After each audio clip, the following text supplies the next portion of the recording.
So the string director comes around and shows off the violin, and nobody's interested. And then he shows off the viola, nobody's interested. Shows off the cello, and nobody's interested. So by the time he got to the bass, I was feeling so sorry for him that I raised my hand that I would try the bass. And the bass was free, all the others you had to rent.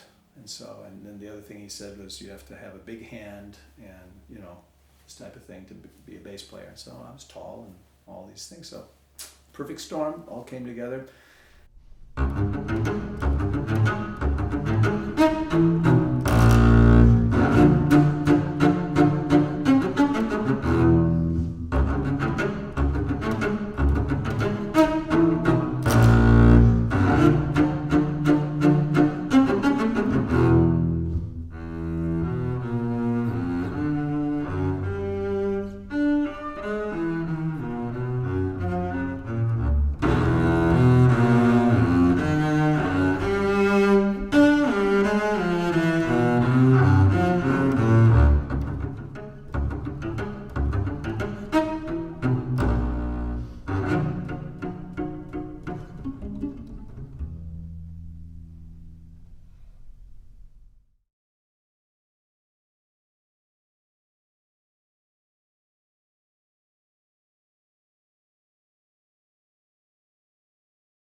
One of my most fortunate learning opportunities came when I was in high school, and I studied with a local bass player, but he couldn't take me any further, and so he sent me on to the cello professor at the University of Oregon, Robert Ladke, and he was able to take me as a bass player, but he taught me all sorts of advanced cello techniques, which at the time were really totally unknown for the most part on the double bass.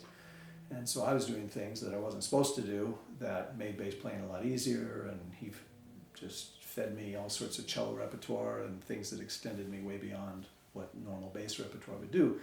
And then he expected me to play as well as his cello students, tune and musical and all those good things. And I didn't know any different, you know, I just think, well, this is what bass players do, this, you know, cool. And sure enough, I got to college and realized that even my teacher at the university, I went to Northwestern, he was a famous Chicago Symphony bass player.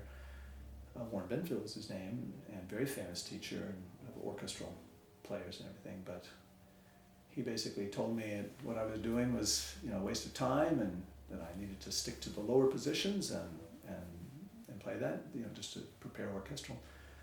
And that was a good part of my education, because obviously we have to learn that and teach it and play it, and it's a vital part of our profession. But it limited me and didn't open the world up to me. So I kind of had to do that a little bit on my own, and I would go to the cello professors at the university there, and early in my career I played in the Lyric Opera in Chicago, and I would go to the principal cello player and ask him to listen to me, and I went to the oboe, I went to the principal clarinet, I went to some of the singers in the Lyric Opera. We had some of the greatest singers in the world at that time, and I would ask if I could play for them, or if they had any, you know, suggestions. I worked with some of the conductors and so forth, because I realized I had to go beyond what was available in the bass world to keep growing and keep learning.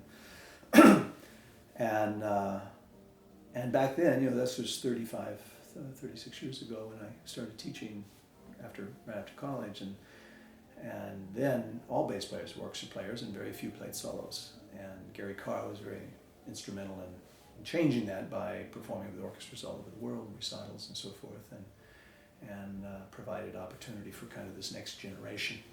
And here we are 30 some odd years later now, and every bass student plays solos.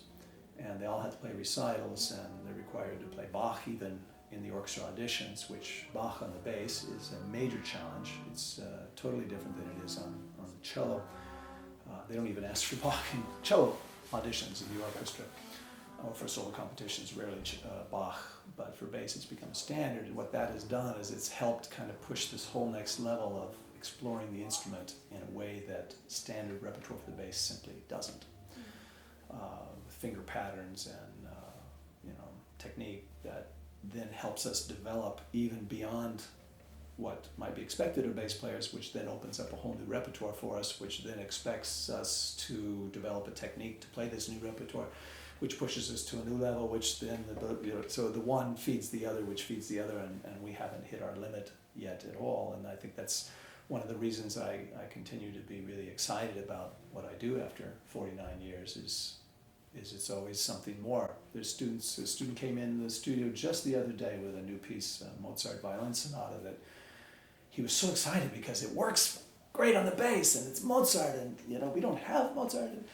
And so that's kind of where the profession has gone, and I feel that I've been a leader in doing that through leading the International Society of Bass Players, through starting my own foundation, and through recordings and videos and things that I've done along the way to share my experience and my understanding, and of course travel is added to that as well. I've gone to all but one continent, and done a lot of teaching and masterclass performing, and trying to share with them not just good bass playing, but how we get to that point.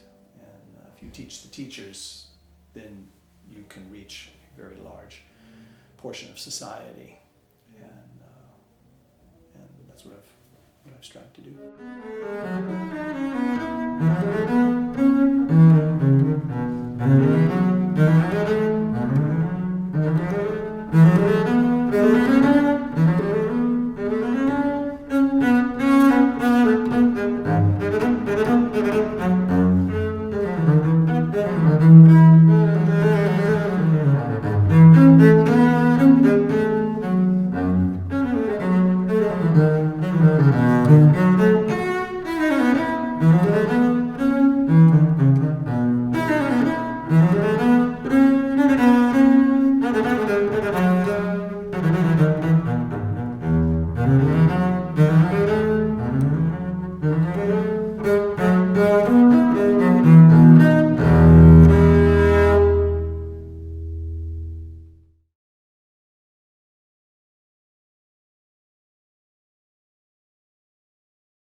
So in this country right now, there's really a major emphasis on teaching the orchestral repertoire, which has its benefits and its drawbacks.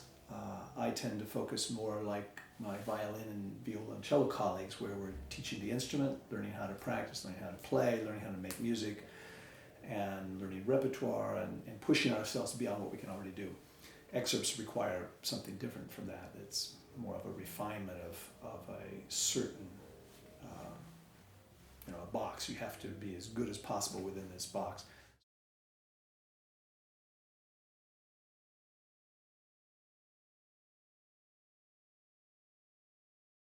The other thing I wanted to say was in Europe especially, it's very interesting because even in the orchestra auditions, the solo is primary. They want to know if you're a great musician.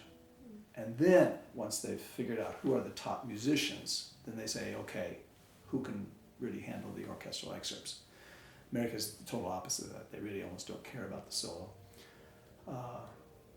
And I find it's hard to really answer all the questions you need to know if you're just listening to excerpts. It's just not enough to know in terms of how you breathe and phrase and interact with your colleagues and all that type of stuff. But in Europe, they really go the other way around. First round is pretty much just solo, then they come back and do excerpts and so forth. So you see an orchestra like Concertgebouw. I have 2 former students in there, and a third person that I've actually worked with as well in the bass section. And these people are not necessarily the greatest technicians, and I'm not sure where they would place in American orchestras, but they're really, really fine musicians.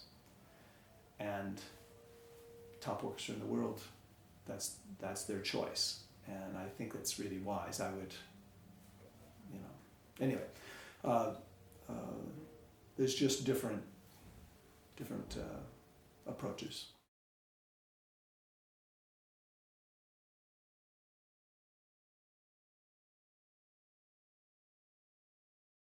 Yeah, technique is, especially on the bass, I mean, it's obviously important for any instrument, voice, piano, the other strings. But on bass, because the size of our instrument, the technique just becomes that much more amplified. You can see the mistakes, you can hear the mistakes more easily.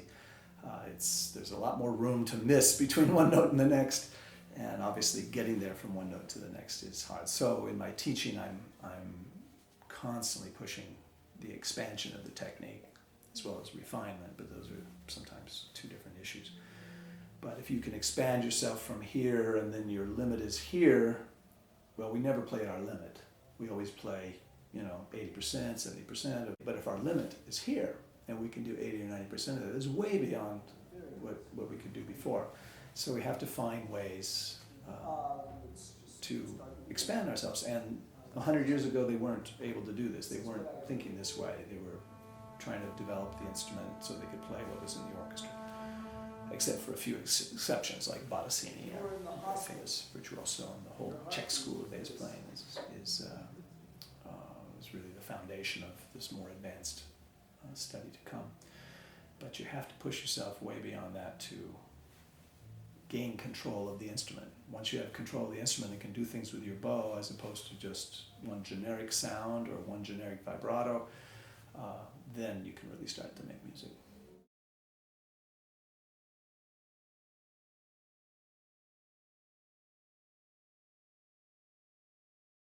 My cello teacher had studied with actually Oscar Zimmerman, who's a famous bass teacher at Eastman for 40 years.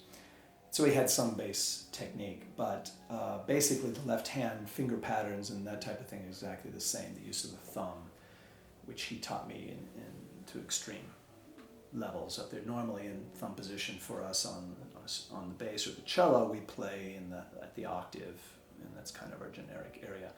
But he pushed way beyond that. And then in the right hand, learning certain flexibilities and bow change techniques that still today are almost not taught on the bass because it's just not known and not necessarily thought to be something vital in the picture. But that last 5 or 10% of bowing is the hardest part to conquer, and it's the part that really puts good player into a great player into an elite player in many ways.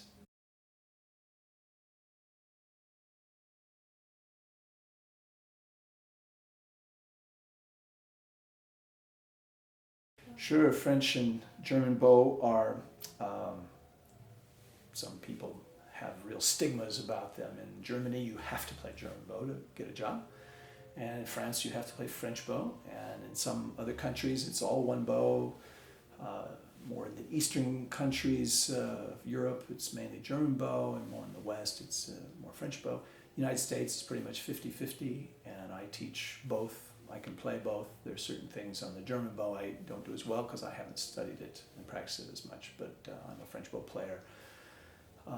But the principles of bowing have to do with the hair moving across the string. So whether you're holding the bow this way or that way, the hair still has to move across string, and it has to engage the string and create resistance to pull a sound out of the instrument, which is the critical element in sound production of a string instrument, is to pull the sound out. And what we get in bass a lot, both with German bow and particularly with French bow, is this torquing where, if you see me make this motion, what does that look like? Well, I'm pushing. It's very easy to see. I'm trying to push the bow into the string. Well, like any object, whether human or inanimate, if we try to force it to do something, it's going to fight against us. But if we can use the bow to work with the instrument to get it to resonate and pull the sound out, then we're going to get our best result. It's the same on piano, I'm sure, and wind instruments too. You can't force the sound out of the piano. I mean, you can bang as loud as you want, it'll sound loud, but that's not artistic. Same thing on the bass. And ultimately, the two bows with bass can accomplish the same task, just a little bit different because of the angle. German bow is easier to get a big sound because you have this natural pulling, very strong pulling motion. French bow, it's harder to get that concept. French bow has more facility and flexibility this way, string crossings, and more of the refined elements in playing. And German bow has to work much harder to accomplish that. But you hear our great players, we have some German and some French.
It's, yeah, the student, of course, really doesn't know anything when they first start, so they just do whatever they're given. And some schools, like in the Texas, in the Dallas area especially, they start a lot of the beginners in German bow simply because it's easier to just kind of grab the bow and get a sound. French bow, it causes a lot of problems. But yeah, I mean, ultimately I've had students switch from one bow to the other, both directions. And I remember a French bow student came in, and I worked 1.5 years trying to get him to just hold the thing right and get it to work in his favor on the string. He couldn't do it, and then he was rooming with a German bow player. So one day he picks up the German bow and at his apartment and just starts to play and goes, oh, this is kind of nice. So he brings it into the lesson. In 1 week, he accomplished everything that I'd been working with him 1.5 years on the other bow. It just didn't fit him. And but it goes the other way too, where German bow people, they can't do the finesse as much as the French bow can, and they want to develop it, so they switch or do both.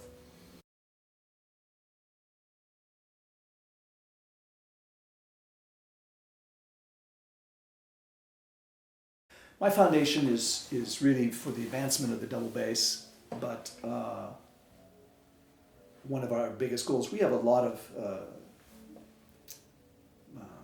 methods within the profession to improve the profession, from societies to summer conventions and workshops, which I've done a lot. But so within the profession, we're actually doing some really good things, but reaching outside of it, we're not doing much. And it's happening slowly as we get more and more solo players who are playing with orchestras, and larger audiences hear what we're doing. And nowadays, anybody can make a recording, so more people are making recordings, and things are on YouTube, and it's really helped us who've been kind of the dark horse of the string family for so long. But my foundation is designed to, through our competition, which will be in September of 2017, the next competition. Our objective is to find the best person who's most ready to go out and play on the concert stages of the world, and identify that person and then help them through Carnegie debut in New York, CD recording, and then try to get as many professional engagements as possible and teaching opportunities, and hopefully then that will encourage and help train them how to become a real ambassador for the bass, because we need it. You see a lot of great artists, and they're great artists, and that's fantastic. They're giving a gift to the world, but they don't go beyond that.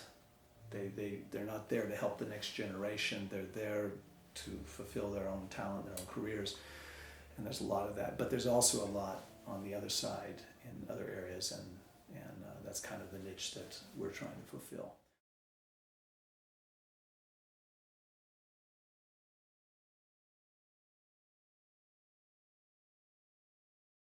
I encourage my students to arrange things and always look for repertoire that'll work on our instrument, that we can then, as long as it doesn't sound like a travesty or it's a caricature of the original. Sometimes when you hear an original in a slightly different light, with a slightly different angle, it's like a painting.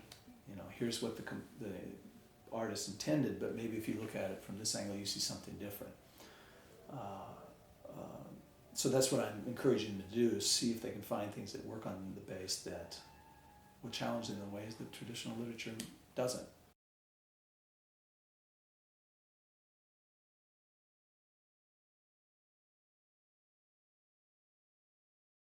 For bass, probably so. Actually, we have a ton of original repertoire from certain periods, especially the classical period, where the bass was treated as solo instrument by all the major composers, and numerous works and so forth. And then the contemporary period right now, the last 40 years, I would say, the bass is written for as any other instrument, and it's becoming one of the more favorite ones of composers because there's unexplored tonal timbre possibilities that some of the other instruments that are more well known are a little bit already established, and they don't necessarily know what the bass can do, and they hear this whole palette of different colors, and it's allowing us more opportunity that way. But yeah, we don't have many really great composer works written for us originally. That's a given. But we're getting quite a few in the last 30, 40 years that I think in 100 years from now will stand up to most anything else being written today. And that's good for our instrument.